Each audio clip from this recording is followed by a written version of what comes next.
4th of November, Rabbi Furst, Pierke Avos.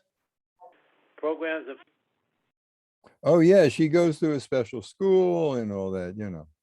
She gets plenty of support. Speaking of support, good morning, Rebbe. Good morning. How are you, Barry? Good. Good morning, Rabbi Furst. Good morning, Lord. Good morning, Lou. Good morning, Rabbi. And Aaron is here on the telephone. Aaron, Shalom, Aaron. How are you doing this morning, Aaron? Getting over the jet lag? yep. Oh, So very good. I don't have my Zoom, but I call Yaakov. I call first. Oh, the first Now- call I hear is Rabbi First. Hey, that's very cute. Aaron, I wanted to ask you, what did you have any difficulties getting back into Israel this time? My daughter did all the paperwork. Oh, good. I had this and I had to prove this and that, but now, as of November 1st, they eliminated that. Oh, They good. want people to come on Aliyah, but they give you such a hard time. It's crazy. But that's Israel bureaucracy.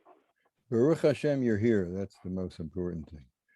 Yeah. Okay, let's pick up where we left off. Again, this is Rabbi Shlomo First here at Yeshivat Shamanafti here in Yerushalayim, care of Zoom, our first year in the morning. We're in the middle of discovering as to whether or not we can, in fact, save non-Jews from danger or death, or maybe even worse, and under what circumstances yes, what circumstances not, according to the Rambam, because of the Torah's prohibition of los chanem, we shall not show favoritism to the non-Jews. We are prohibited from saving them. Not only that, according to the lashon of the Rambam, it's even not just a prohibition where it's allowed. Person's allowed. Just like we can't speak lashon hara, we can't eat chametz on Pesach, we can't eat food outside the sukkah. There are many things that we can and can't do according to the Torah. This is also one of the things we cannot do. But we're going to see there are certain exceptions to the rule, as we mentioned yesterday. If there happens to be a debt of gratitude that's owed by the Jew to the non-Jew, then in fact he is not going to be held in transgression of the law of los chanem. In fact, it would be he wouldn't be over an Isser. Whether he should or not, that's another question, but he wouldn't be over the Isser. Now, let's take a look further in where we're learning, and we'll pick up where I'll try and put a, let's see, you don't have it on the screen yet, do you? No, not yet. Not yet. Okay, Yeah. good. Let me put that on the screen.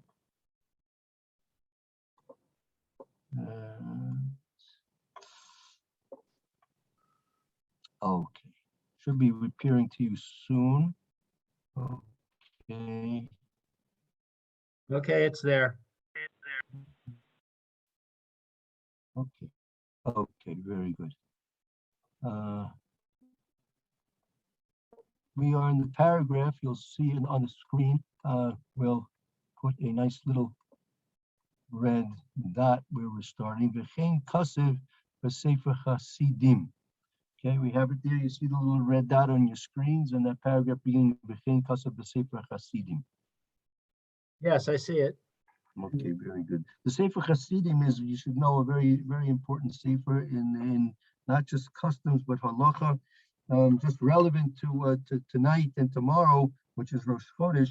One of the most prevalent, well-known halachas, which is based upon the Sefer Hasidim, is that in Rosh Chodesh we don't take haircuts, nor do we cut our nails on Rosh Chodesh. If Rosh Chodesh, as it's turning out to be tonight and tomorrow, is going to be on Erev Shabbos as well, there are, under certain circumstances, there are leniencies that can be put into effect if a person does in fact need a haircut, or let's say if he regularly cuts his nails before Shabbos and forgot to do it before Rosh Chodesh. So there are leniencies that can be applied. You have to ask your local Orthodox rabbi if such questions develop. But that's the Sefer Hasidim, very chashuv, very important from Rabbi Yehuda HaChassid. Okay, who would like to read? Any volunteers? I do. Sure, thank you, Lou. So thus it is written in the Sefer Hasidim, Matzinu Hakadosh Baruch Hu Shalach es Norah Yes, Yonah. Yes, Yonah. Yonah Ha-Nevi'ah V'Hochiach es Anshe Ninveh. So we find that Hashem sent Yonah, the prophet, to rebuke the people of Nineveh,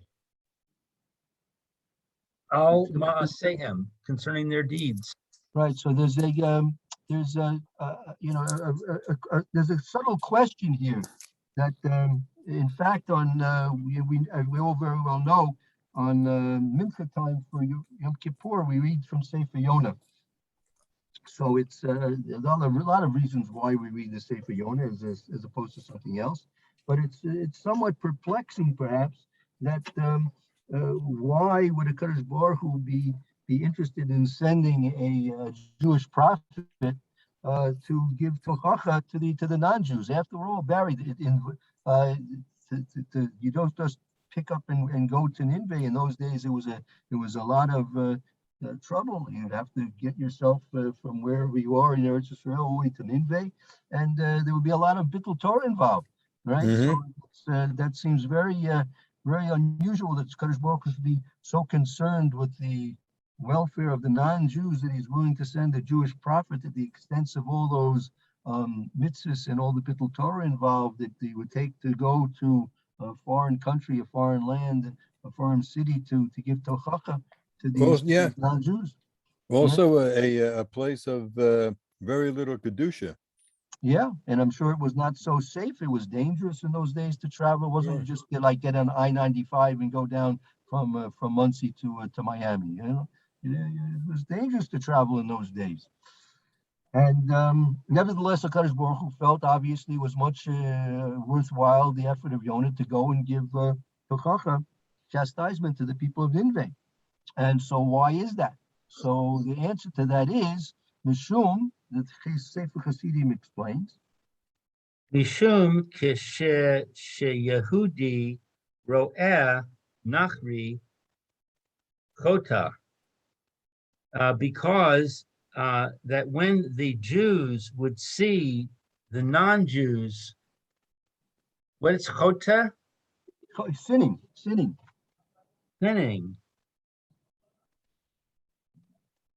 Im Yachol Limchos Yimcha.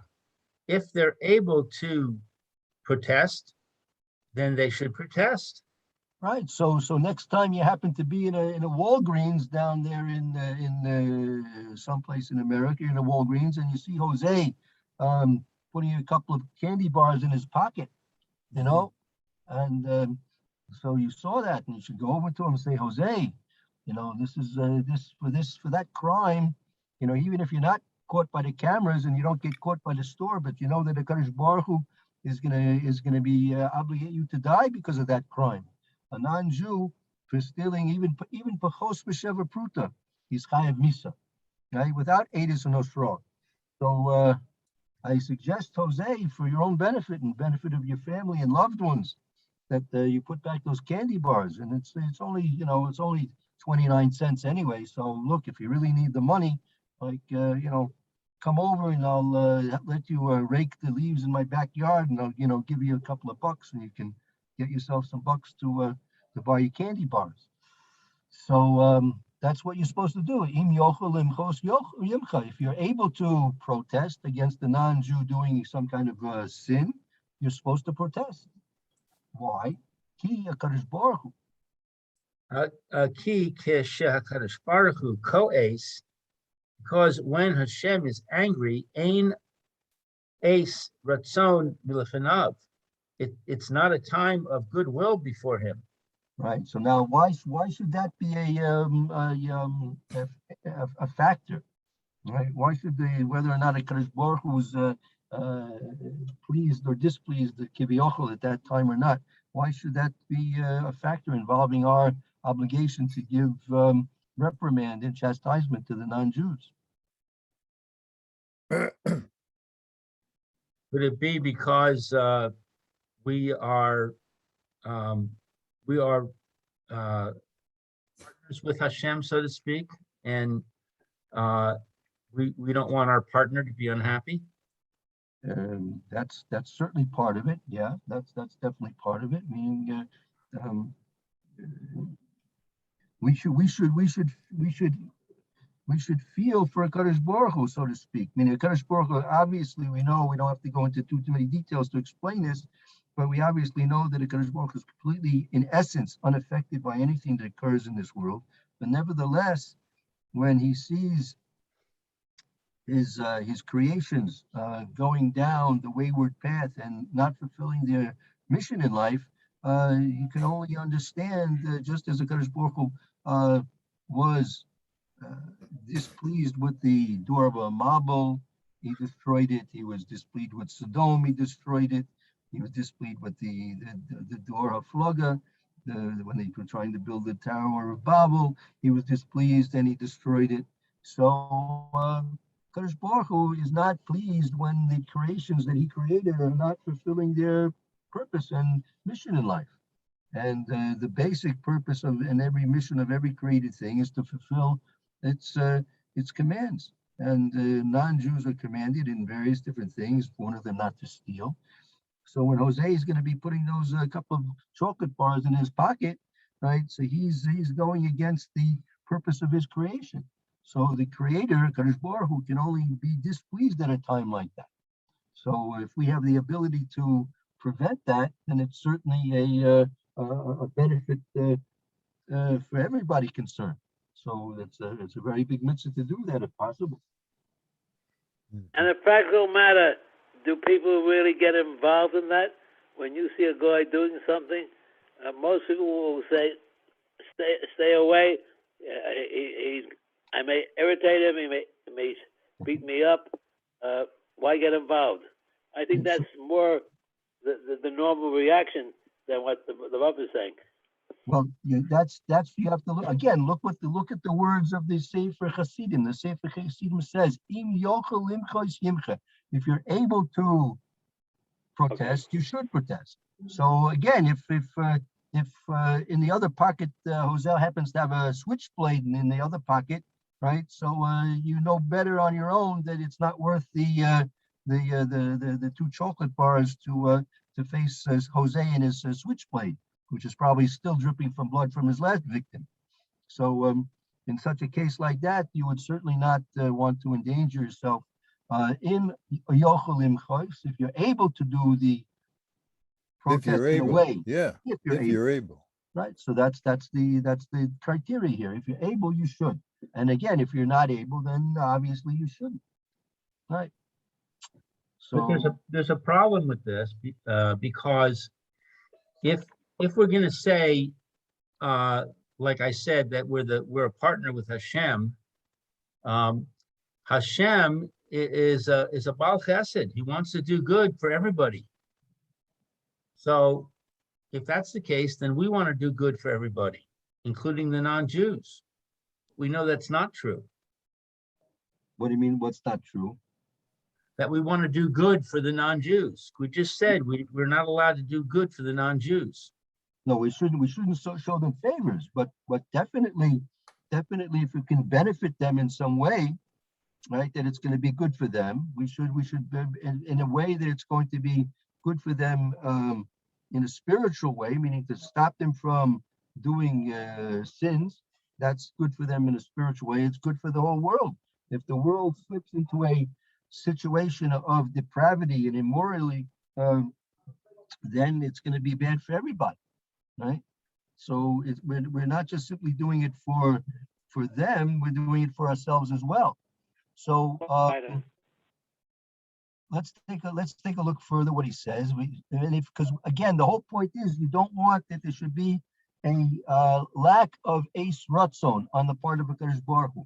When we see from this clearly, when the non-Jews are not fulfilling their obligations, there is a lack of eis ratzon. There's a lack of favorability on the part of HaKadosh Baruch Hu to benefit his world.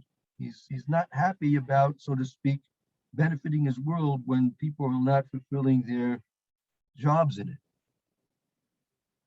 Hooray, sheyesh limnoa es ha-nachri mechata kedei limnoa kas HaKadosh Baruch Hu.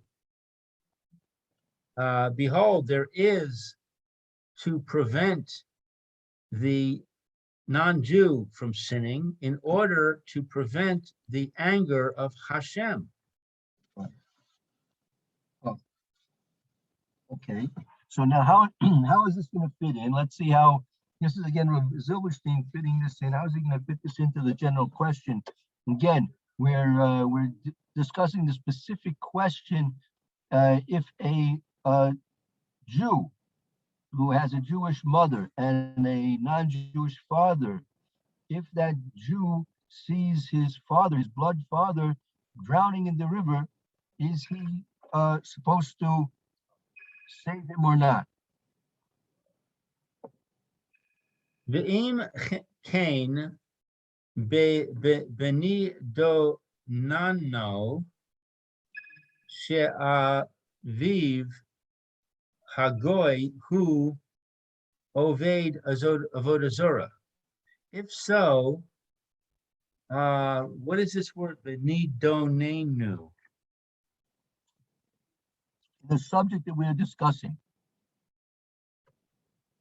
This subject, she'aviv, that his father is not Jewish.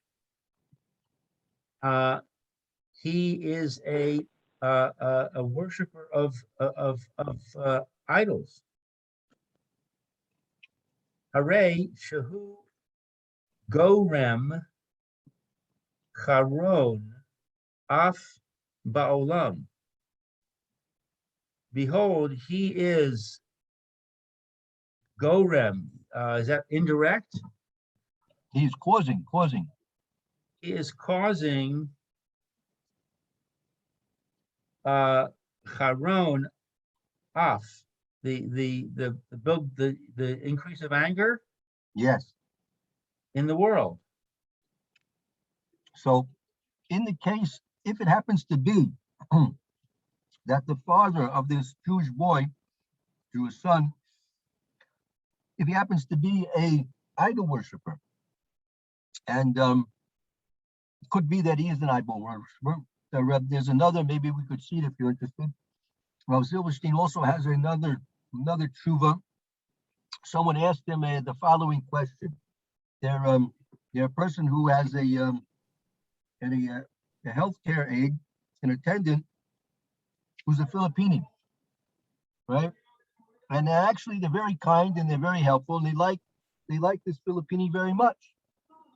But they noticed after time that in the morning, this Filipino goes out for a few minutes every morning and returns shortly after. And they were wondering, what's the Filipino doing, going out in the morning and coming back? So lo and behold, they discovered that the Filipino would go out at the time of sunrise and would bow down to the sun, and then after bowing down to the sun, would come back to continue the morning chores. So the person was concerned about the proprietedness of allowing a worker who is a idol worshiper to work in their house. So that's another question, another shiloh that we can explore with Rav Zilberstein if you're interested. We're still in the middle of this one in the meantime, but so, and that's going to cause haronaf ba'olam. That's going to cause a lot of negative energy in the world, right, Barry? That's right. Negative energy. Negative energy. Are you Right. sure, was he Islam? Did he go out to bow down? Filipinos? No, I don't think Philippines are Islamic. I don't know what Oh. they are exactly. Islam is not avodah zarah, according to the Rambam. No, I know that, I understand, That's why I'm asking, it's kind of unusual for, I mean, what do they do in the Philippines as far as their religions are concerned? Oh, Aren't They've Aren't got they- idols. They've got idols. they do? Hmm. I thought the Philippines were primarily a Catholic country, weren't they colonized by Spain or something? Okay, but the original Philippines, before they were interfered with the, they had idols. Uh-huh, You should okay. carve them out of the tree trunks and that. mhm. Okay. All right. Yeah. So now that he continues, how would he know that when the goyim, the non-Jews, are worshiping idols, that brings a negative energy into the world? Kafar Amr Chazal b'Sanhedrin. There's a Gemara in Sanhedrin. And it says in the Gemara in Sanhedrin, she misasan shel rishaim ha nia lahen v'ha na'a laolam. So it says that from the death, misasan, is that the death? Right. From the death of the wicked, there is benefit.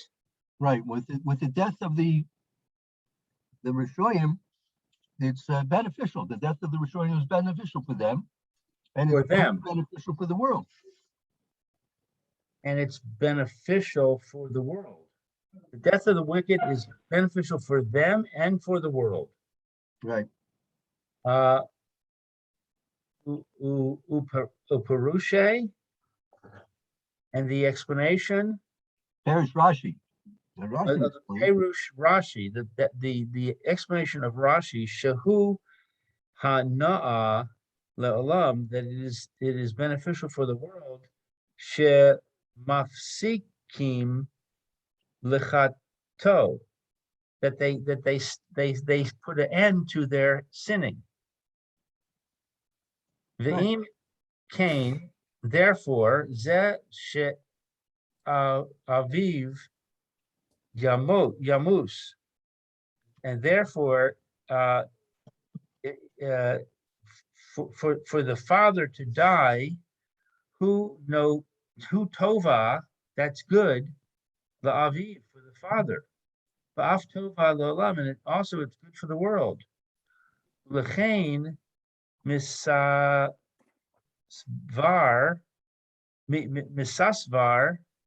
she'ein lahatzilo.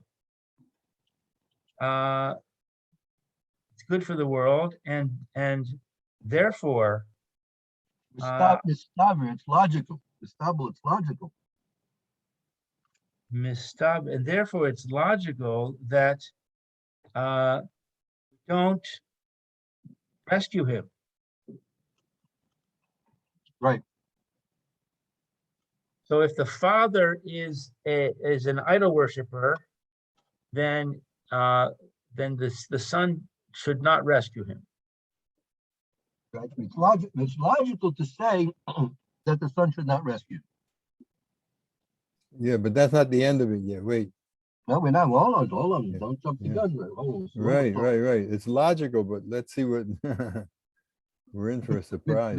B'tzorachiyim. Because that on mean? one hand, look, you have the obligation of the son of a Tov. He owes his non-Jewish father gratitude that he didn't, on the day that he was born, just leave him in the wastebasket of the hospital. He took care of him. He raised him, so he has a bit of gratitude to his non-Jewish father. On the other hand, the father, as he stands now, is not making the world a better place. Okay. Now let's see the next paragraph. Amnam Shemati Migisi. Amnam Shemati Migisi Hagra. Right. Hagon Rav Chaim Kivaniski. Shlita. Oh, Kanievsky. That's our Rabbi Kanievsky? That's right. That's right. There you can The one that's alive today. go down to B'nai Brak and you'll can even maybe get a bro. If you can get in. Barry, I have no doubts you'll get in. Barry, you're gonna get in, no doubts. Okay, so Amnam, it is said Shema'asi me. I heard from my geese, I heard from their brother-in-laws, right? Rav Zilberstein is a brother-in-law of Rav Chaim. They're both married to the daughters of Rav Lashev, if I'm not mistaken. I heard from my brother-in-law, Rabbi Kanievsky. It says Kanievsky. Okay. Shlita. Shlita mean may he be well? Right. That's what it means, right? Zolzan Geduten stark, yes. They should be strong. Yeah. Okay. Shiba a nenu shehaben shel hagoy. That Shiva Anenu. What is Shiva Anenu? Anenu, regarding our topic, that the ben of the goy, that the son of this goy is who Yehudi Shomer Torah. The goy is a Jew? No, the son of the goy is a Jew, Shomer Torah. And he's a Shomer Torah Jew. Yitachein Shehu Mazka Es Aviv. And therefore he is. Yitachen means it's possible. Shitachen that he's Mazaki, he merits the father. It's possible that he merits the father. What does that mean? He merits the father. That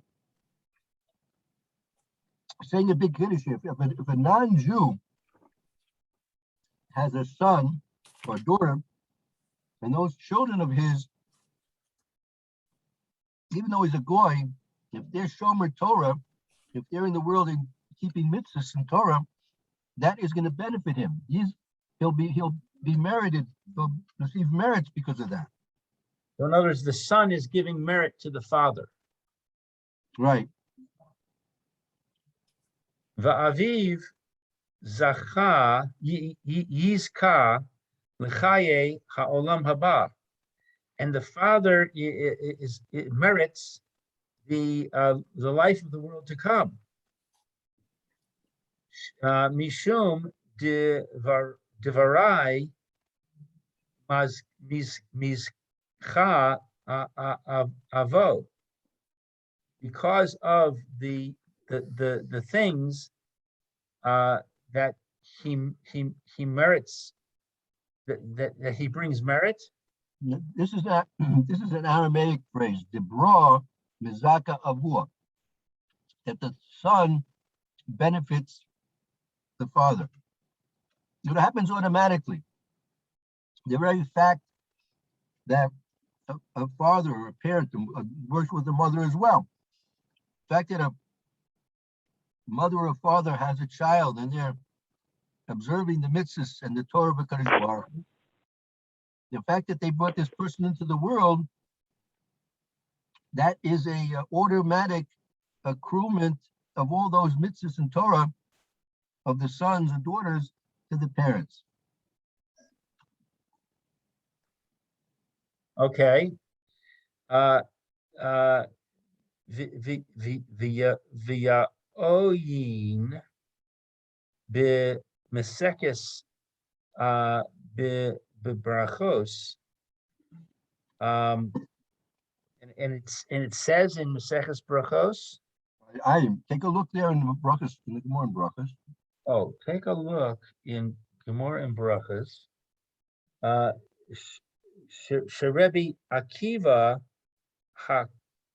Hakil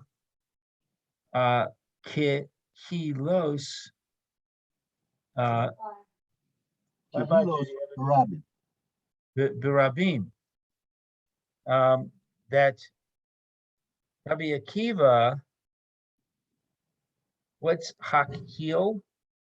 He gathered congregations, Kihilos Barami. He gathered public congregations.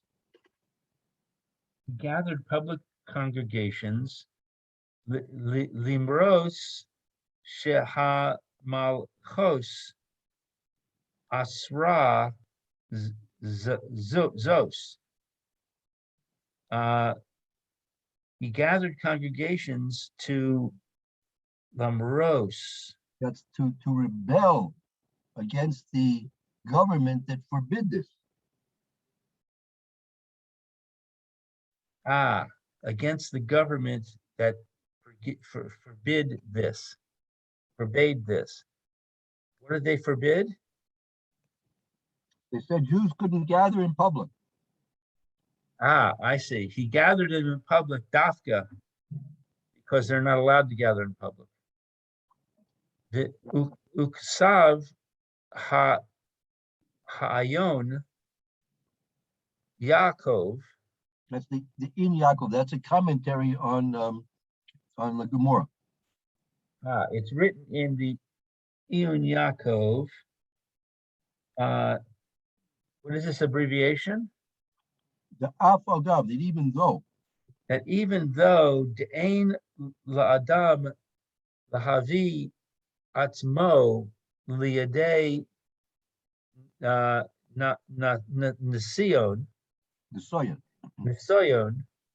that even though that it's not for a person to bring himself into a test. So in other words, Rabbi Akiva was making a test by doing this. Mikol Makom, nevertheless, Yesh Lomar, there is to say, She Rabbi Akiva, She Haya Mipnei Manav. Rabbi Akiva was from the sons of sons, shall Sisra Ma'il. The sons of this person, Sisra Ma'il. Sisra would help. It could be, since Rabbi Akiva was of the grandsons of Sisra, Mo'il would help. That Sisra would help. The fact that his great grandfather was Sisra could benefit him in his rebellion against the government. Okay.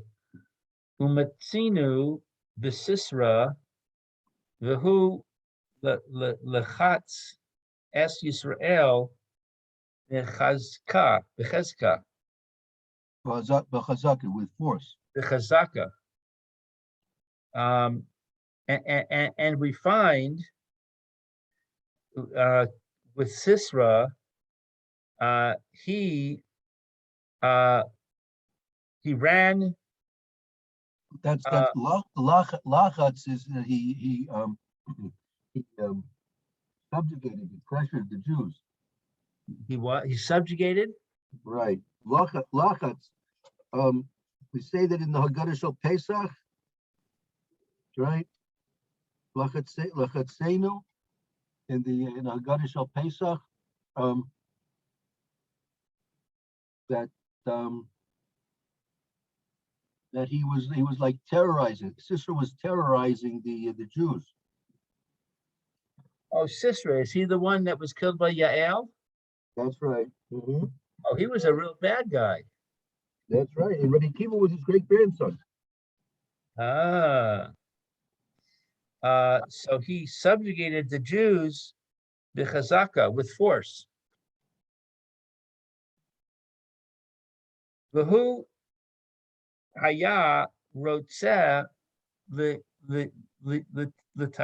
lisko vosav.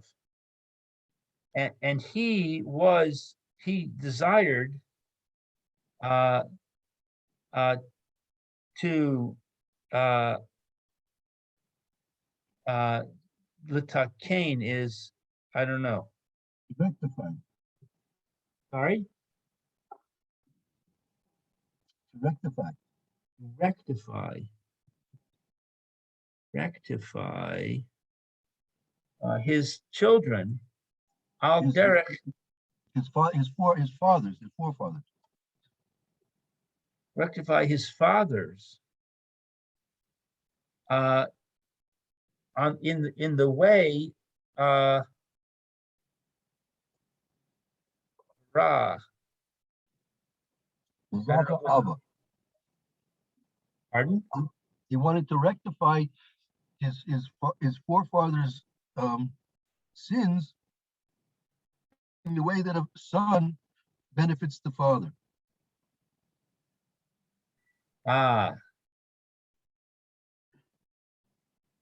Af al Gav, even though Deger she nis Gayar ke katan shenolad dame, even though that a convert that converts as a child. He's like a newborn child. The ger, a convert that converts, is like a child that's newly born. But nevertheless, he still has the ability through his actions to benefit his parental lineage. Okay, I think I need a summary. I understand the words, but not really the flow.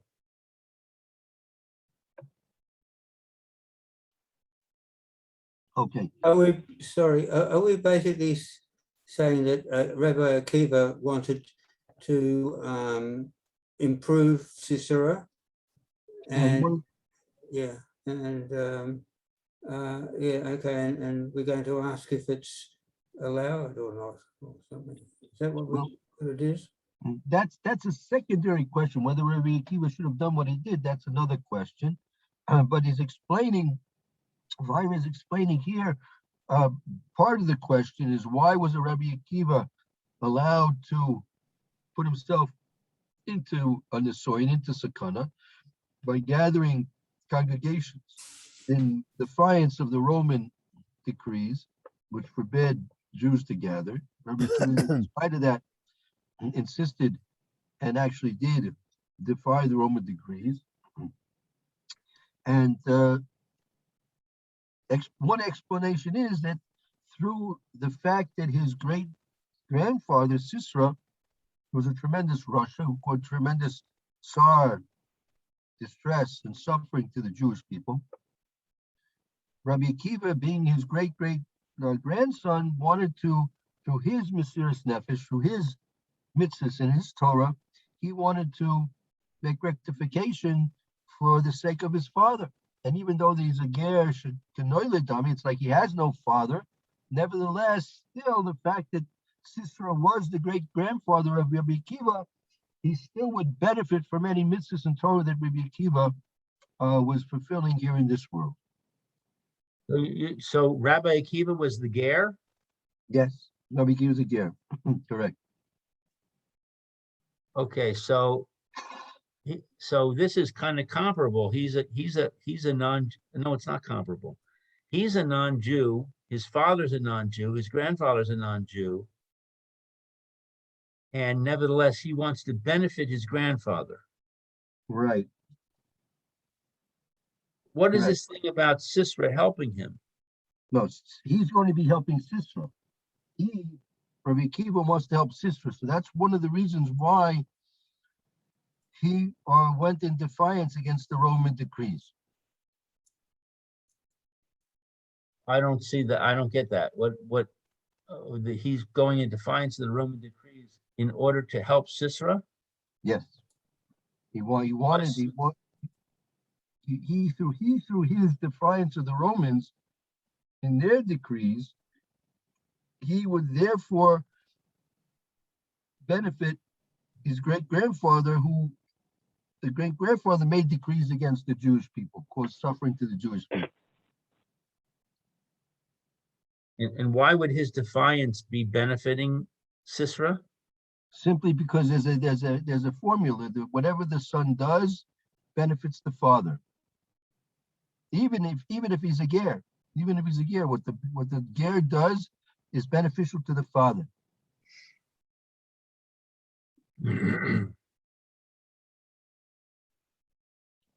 Okay. So this is bringing a raya from Rabbi Kanievsky that it's okay to benefit a non-Jew? Well, Rav Kanievsky is bringing this is the Ein Yaakov on the Gemara, which is bringing a raya from Rabbi Akiva that you see that a ger doesn't benefit his father, even though the father is a non-Jew completely. Right? He doesn't benefit him? He does benefit. He does benefit him. Right. Okay. That's surprising, because don't we say that when a person converts, he severs all ties with his relatives, with his non-Jewish relatives? Right. That's the last part of the sentence that he just mentioned, at the last part there, right? That where you have the little red ball, right? That even though that a gershon is gayer katan shenoled dummy, even though that a convert, when he converts, is like a child that's born and he having no relatives, everything being wiped out and clean. Nevertheless, there's still an irrevocable bond between the physical father and the son, right? Whatever the physical father did for the son, whether he's a Jew, whether he's not a Jew, the fact that the son is doing something which is good in the world, that's going to ultimately, in some way, benefit the father. So if a non-Jewish man marries a Jewish woman, and they raise the child and the child becomes Orthodox, then the non-Jewish father gets a great benefit from that. That's right. Correct. In Shemayim. Yeah, well, I mean, that's a Hashem, maybe in this world, in the next world, maybe in both. Kadosh Baruch Hu gives out the goodies. He gives out the treats.